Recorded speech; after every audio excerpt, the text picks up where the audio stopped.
Night. Right now. You're Saturday Night Live. Bro, his face is mischievous right now. This is funny. You've never seen this side of Elon before. Saturday Night Live is actually live. Bro, Elon is funny. Elon is a cool guy. And the way He doesn't just build rockets. He's not just a genius or the richest man in the world. This guy's hilarious. that we're going to do this is I'm going to Look, he's trying not to laugh. take my cock out.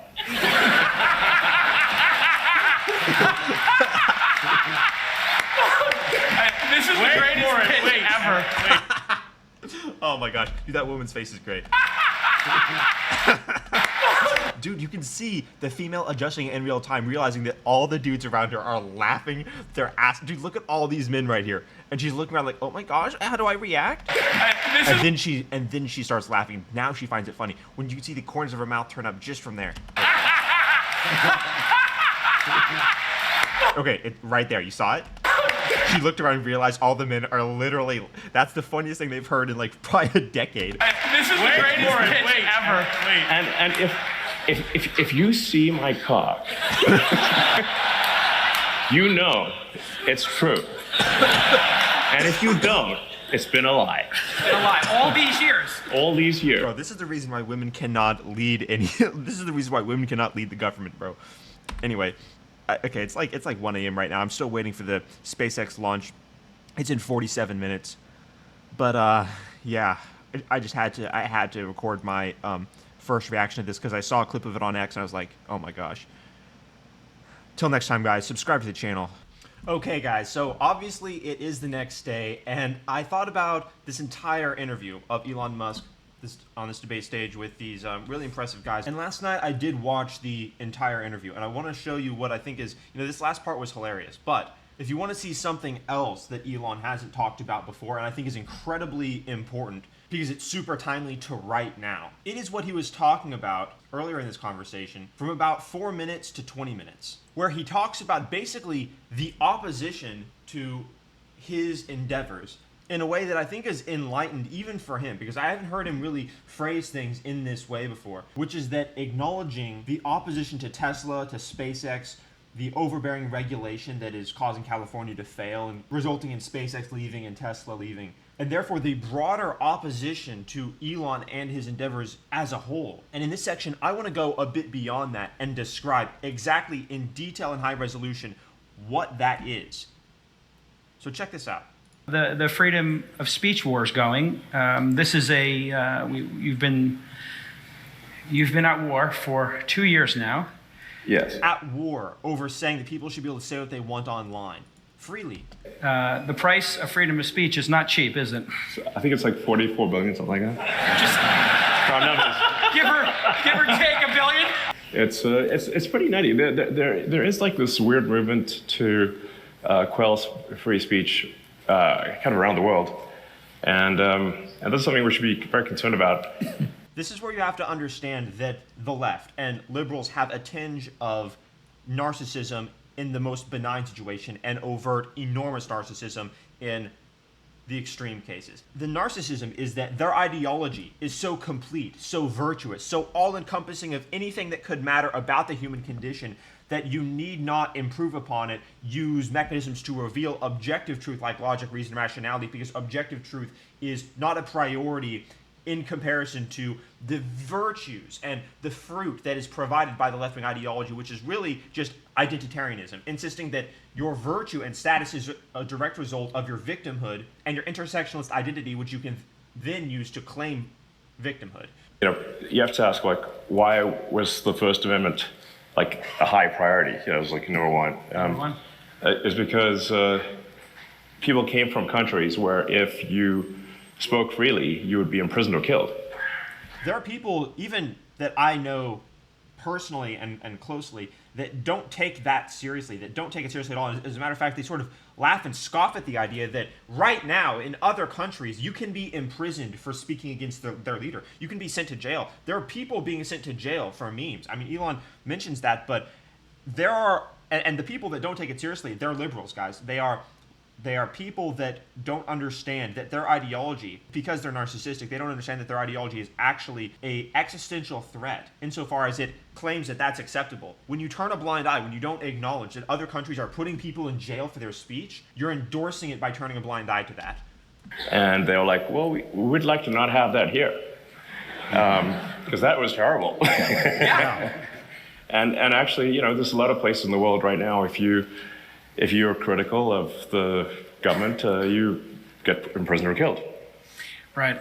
There's also something very Orwellian and dystopian about denying the fact that people are put in jail. And I know people personally that literally deny the fact that people are being put in jail for speech in communist countries like China, where it's happening not just on individual cases like it is in England, but it's happening on a scale of thousands and millions of people are being politically persecuted with social credit scores. There are people that deny that, and that is equivalent to denying serious events in history, if you know what I'm saying. So these people are psychopathic as well as narcissistic when push comes to shove, and you really evaluate their ideology. You really evaluate, wait, so what do you believe in exactly? You believe, oh, you're not even going to acknowledge that this heinous stuff is happening? You're not a good person if you do that. And we'd like to not have that. And are you concerned? Can I add to that? I mean, I suspect this is a receptive audience to that message. Yeah. And you know what they'll do is they'll use their identitarianism to look at this stage and say, oh, look at this. There are a bunch of men saying that free speech is good, that we shouldn't have tyranny. And they don't even listen. I shouldn't laugh because it's not funny. Although it's so absurd. That was my knee-jerk reaction. But they will look at the stage and be like, we don't need to evaluate the coherence of what they're saying in terms of we shouldn't have tyranny. They'll just look at their identity and say they're bad people. That's actually how psychopathic and dystopian these people are. This is the nature of their ideology. Understand, this is the nature of their ideology. Um,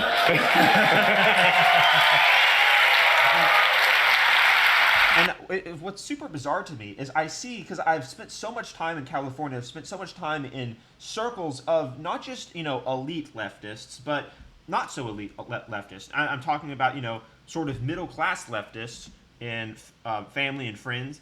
And they're such different people than these people in the audience who clearly can laugh and applaud. They're applauding these men calling out the tyranny of the left because their brains work. Basically, there's this very strange, invisible divide that is emerging between groups of people where certain people are required to lie. They're like zombies. They present as though they're humans. But when you ask them certain questions, when you point out the fact that the left is tyrannical in other countries and is imprisoning people for things that they say, or that the left is now openly at war with free speech, they become zombies. Sometimes they'll emotionally freak out. They'll say things that are untrue. Oftentimes, though, they just go completely silent, or even smile at you as they're just completely silent. It's very eerie and strange. But what I've noticed, that is like a barrier. It's a total distinction between these types of people and those types of people. The second type of people is literally running a software for tyranny, for lying, because really all that tyranny is the requirement to lie constantly about everything. And I know that software isn't wide sweeping. When I talk to people who are the same age, the same geographical location as these other people that are mental slaves, they're just running completely different software. The software is some sort of amalgamation of the individual, the necessity to make sense of the objective world, to embody the objective world, which is actually a metaphysical statement about the meaning of existence, because if you're going to embody the objective world, there's a purpose to that. The purpose is to make the world better, so then there's the ultimate of objective morality and objective better and worse parameters, and all of that is totally a different dimension than what the software is these other people are running, which is sort of like, a rejection of all of that individuality, reason, rationality, objective morality, and instead just the replacement and the worship of left-wing group identitarianism, victimhood status, the list goes on of what I just listed before.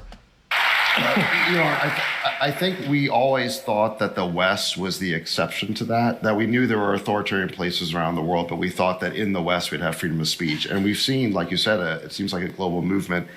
In Britain, you've got teenagers being put in prison for memes, Yes. opposing... It's like That is actually happening. One quick thing I'll say, this and this is going to become inevitable, and I don't like that this is inevitable because I have to talk about it, and it's very uncomfortable for me to talk about. But there is a quality, and I'm not talking about race, guys. I'm talking about a status of existence. There is a commonality of these types of people which adhere to the left, and it's becoming undeniable.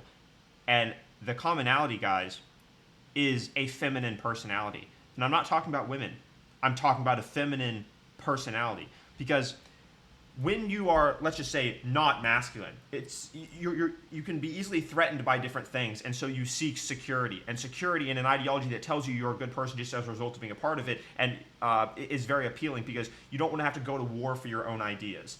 And a lot of very soft, meek people who don't want to deal in conflict are taken advantage of by this ideology that says, I'll give you basically, you can live within the walls of this kingdom. It's a corrupt kingdom, but you'll have walls to stand behind. But the consequence of that is you end up being a compromised, evil person. And the people that take that deal are very feminine personalities. And of course, this is backed up by scientific research, which shows that proclivity to a Biden left-wing authoritarianism is positively correlated with two things: a feminine temperament, so that's a high resolution way of saying a feminine personality. Temperament is high resolution, and a low verbal IQ. So, yeah, those are the qualities of that proclivity to a Biden left-wing authoritarianism.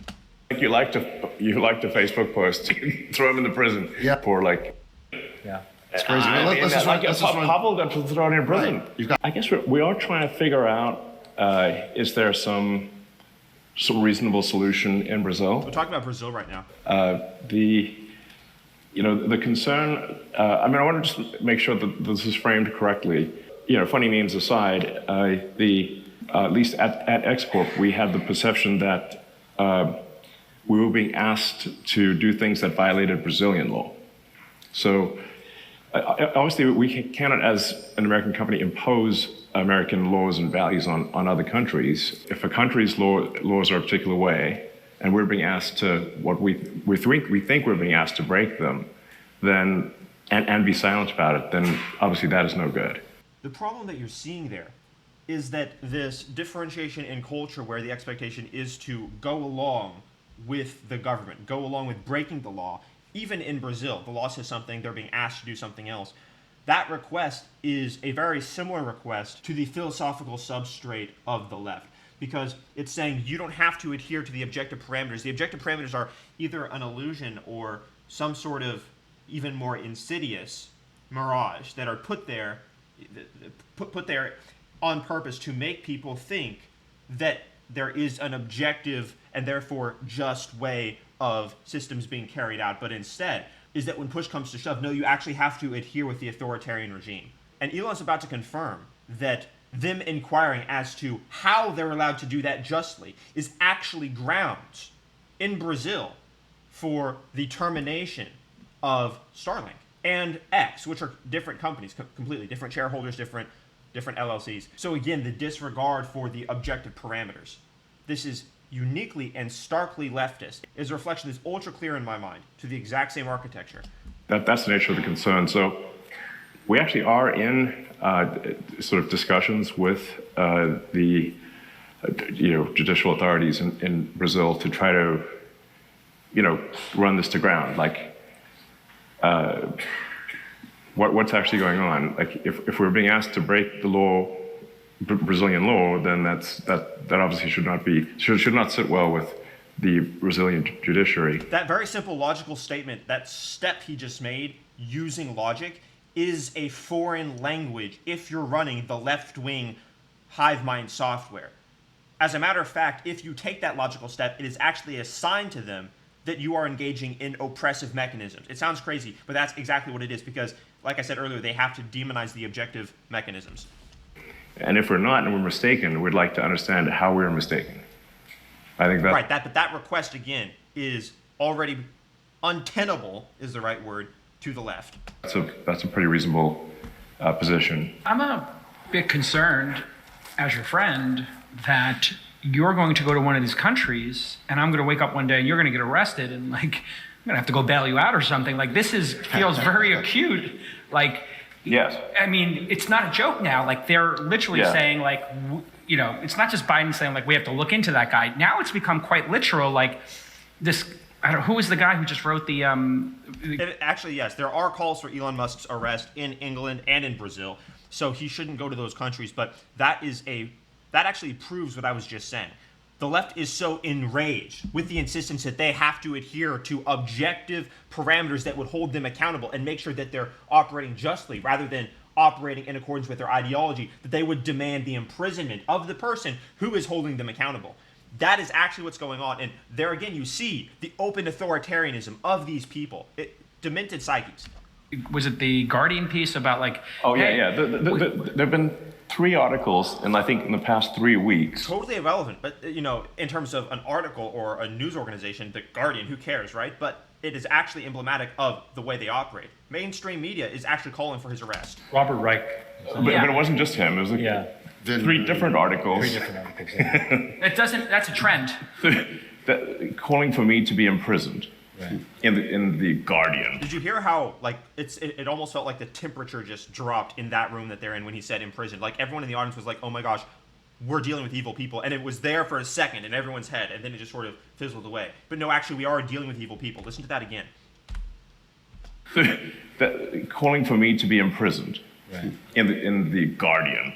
Guardian of what? What are they protecting exactly? Yeah. Guardian of Left-wing woke ideology. I don't know. Authoritarianism? Yeah. Guardian of Yeah. Censorship? censorship. The fact that we can sit here and call them out is actually participating in a club that they are not even a part of, because their ideology prevents them from joining this club of reason, rationality, logic, individualism, meritocracy, etc. We are on the right side, but this is a war. It's the size of government and to remove absurd regulations. Yeah. And the last time there was a really concerted effort on that front was Reagan in the early 80s. So we're 40 years away from a serious effort to remove regulations that don't serve the greater good and reduce the size of government. And that's why we can't get major infrastructure projects done in the United States. Like if you look at the absurdity of the California high-speed rail, I think they've spent $7 billion and have a 1,600-foot segment that doesn't actually have rail in it. I mean, The dichotomy of left-wing operation versus actual meritocracy, the manifestation of competence. But the thing is, the manifestation of competence is prevented by the manifestations of neurotic, feminine psychopathology is actually what it is. Oh, we have to make sure that everything is perfectly safe and taken care of, because any sort of trade-off or upside is unacceptable because there could be a sacrifice, and that sacrifice has not been fully calculated in terms of what could be going on. And oh my gosh, neuroticism. This is the way they operate. This is the reason why there is a 17-foot piece of concrete instead of a high-speed rail system in California when they've spent $7 billion. That's an expensive 1,600 feet of concrete, I realize sometimes I'm perhaps a little optimistic with schedules, but,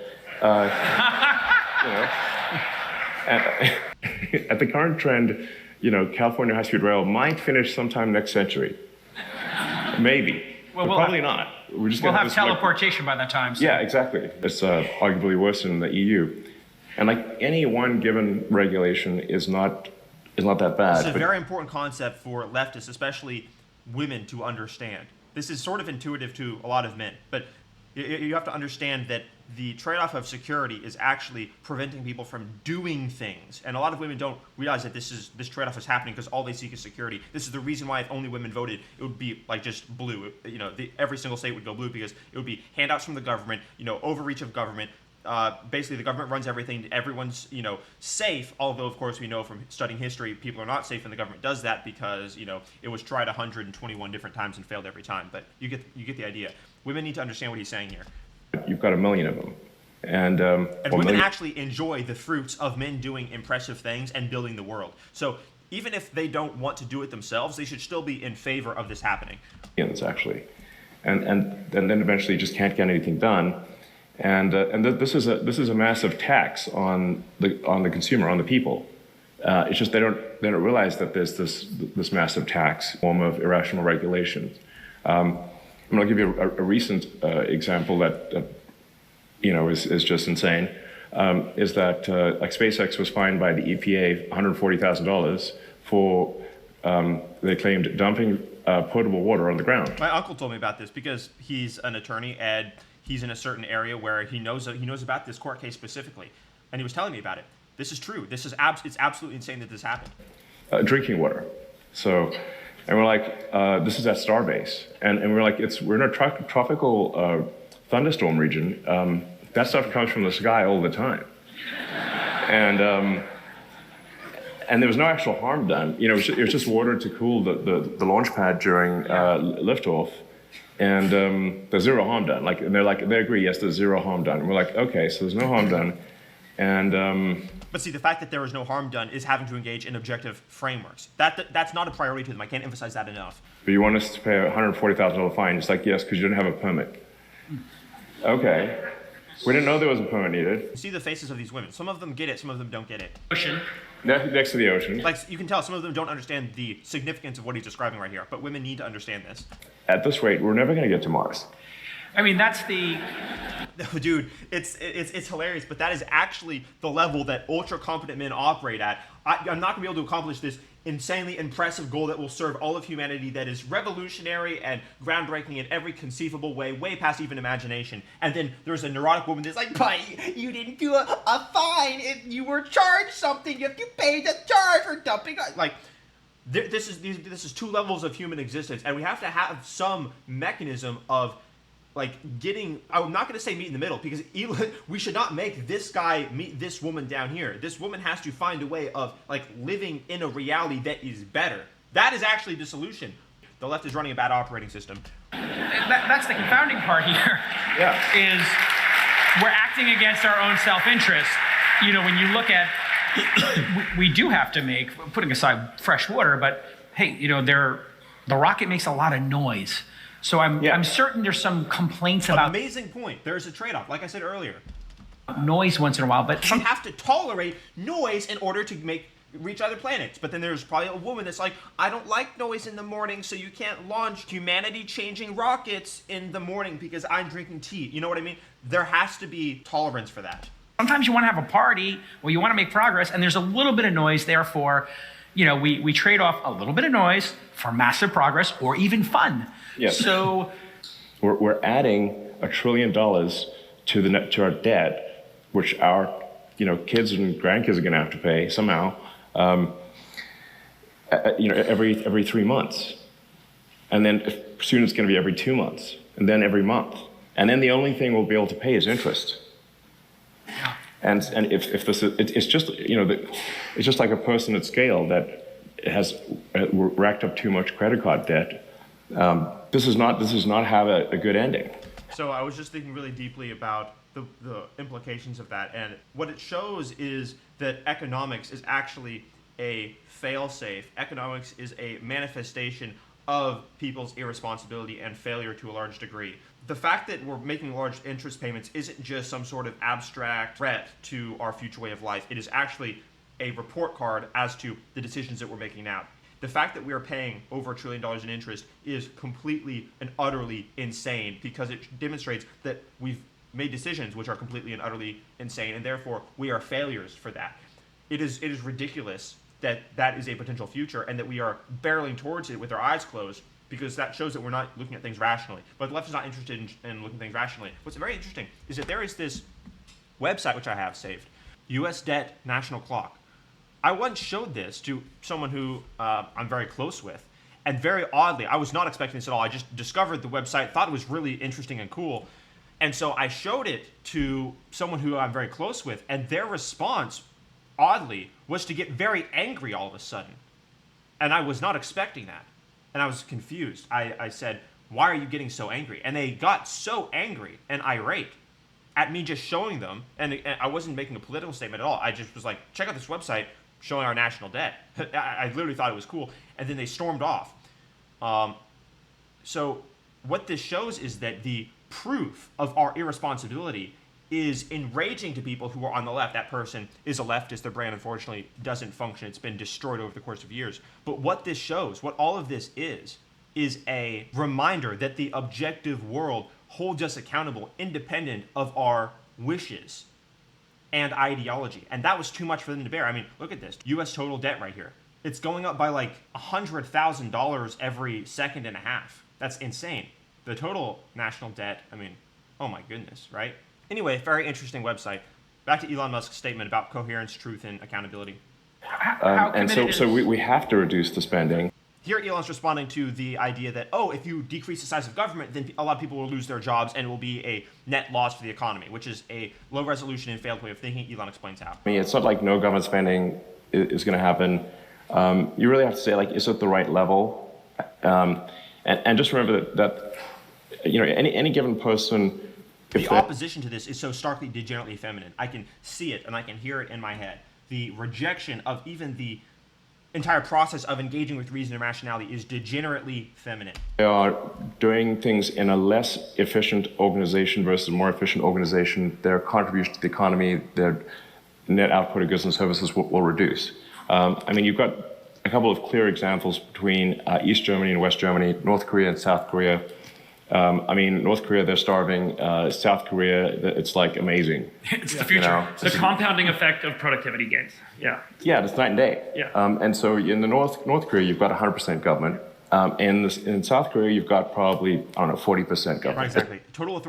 Total authoritarian control is what most women are voting for. If only women voted, the size of government would increase past the point of socialism approaching communism, and probably eventually communism. But that's again because they don't want to have, they want to trade off everything for security, including progress, including the courageous ability to strive forward boldly, make profits, make amazing services, transcend our current condition. If it weren't for men, we would still be in the caves because women would be saying, it's too dangerous to go out there.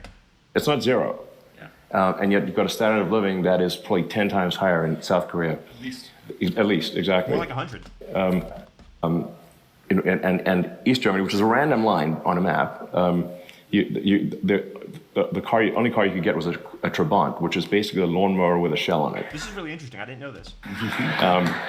And it was extremely unsafe. There was a 20-year wait. Wow. So you put your kid on the list. A 20-year wait for a terrible car. Wow. Whereas in West Germany, Porsche, Audi, Mercedes, wow. As soon as they're conceived. And even then, only I think a quarter of people maybe got this lousy car. And it's just the same. So that's just an interesting example of basically the same people, different operating system. Yeah. And it's not like there it is. This conversation has to be continued of operating system. West Germany was some a capitalist heaven. It's quite socialist actually. Right. So it was just less socialist than the other side of the wall. So when you look, probably it was half government in West Germany and 100% government in East Germany. And again, sort of a 5-2. What's interesting, though, is that convincing these, again, feminine personalities that their ideology has failed doesn't work by using logic, reason, and rationality because they reject it. That's the reason they got there in the first place. So the question is an interesting one of how do we reach these people who have a bad operating system and also reject reason and rationality? Is it only through consequences, which is, I've dedicated a tremendous amount of thought to this, and I feel like, I think in conclusion of essentially transcending these people is with consequences by basically demonstrating that they're wrong and by winning. I don't know of any other way of doing it because they're not receptive to logic, rationality, and in fact they demonize those things as patriarchal, masculine, and oppressive. So when you confront, let's say, a woman about how people went from one side of the Berlin Wall to the other, she gets upset that you're saying that rather than acknowledging that her idea is incorrect, that her way of thinking is wrong. Call at least a 5 to 10x standard of living difference, and even qualitatively vastly better. And it's obviously, sometimes people have these, amazingly in this modern era, this debate as to which system is better. Well, I'll tell you which system is better. The one that doesn't need to build the wall to keep people in. Okay, that's how you can tell. Okay, it's a dead giveaway. What's interesting though is that all these men are laughing and clapping, and there are women in the audience which are uncomfortable. Spoiler alert. Dead giveaway. So that's actually I didn't even notice that the first time. Look, there's a woman over there in the top right. There's a woman up next to her. It's a dead giveaway. One more final clip.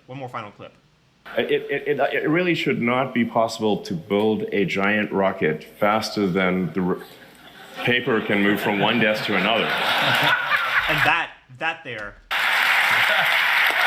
there is shots fired at that feminine way of operating. Because undeniably it's resentful. Undeniably, the reason the most competent, and that infuriates him too, the most competent, impressive man on the face of the planet is able to build revolutionary rockets faster than these people are able to move pieces of paper to basically admit and acknowledge that what he's doing is good, because face it, that's what it is, the regulation allowing him to do it. The fact that is happening is proof of their resentment. They are driven by resentment. So he's calling them out, making fun of them even more. And all the thinking people are able to laugh at these degenerate freaks who are failing.